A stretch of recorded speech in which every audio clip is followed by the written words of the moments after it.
Southern Florida. Tropical waters, mystical shorelines, and around 20 protected sea creatures could only represent one park.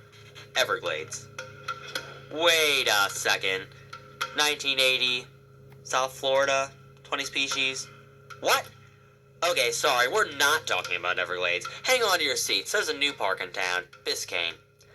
Start of the family that would become influential to the birth of the park began in 1892 when an African American by the name of Israel Jones moved to Florida from North Carolina in search of work.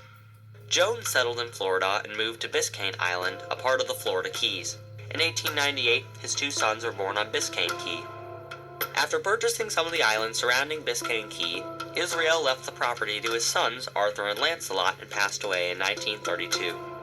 After several decades of fighting to keep the land from real estate brokers, the area was finally donated to the country and became a national monument in 1968. By 1980, the South Floridian Islands had been upgraded to a national park.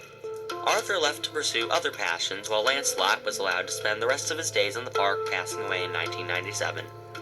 What's interesting about Biscayne is that, like Acadia National Park, you must take a ferry to access the park. The best way to experience Biscayne is not by foot, it's by water. The main islands that make up Biscayne are Elliott Key, Boca Chica Key, Totten Key, and Old Rhodes Key. Before diving into the keys themselves, make sure to check out the Dante Fussell Visitor Center, which features artwork of the surrounding area.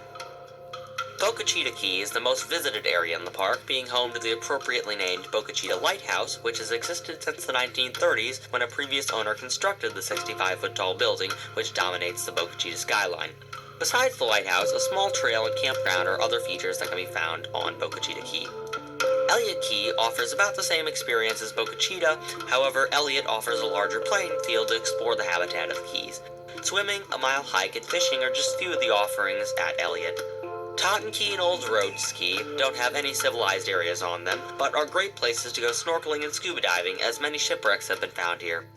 Interesting history combined with a multitude of fun activities puts Biscayne National Park high on many people's bucket lists, so it's well worth the time to take a trip and check it out.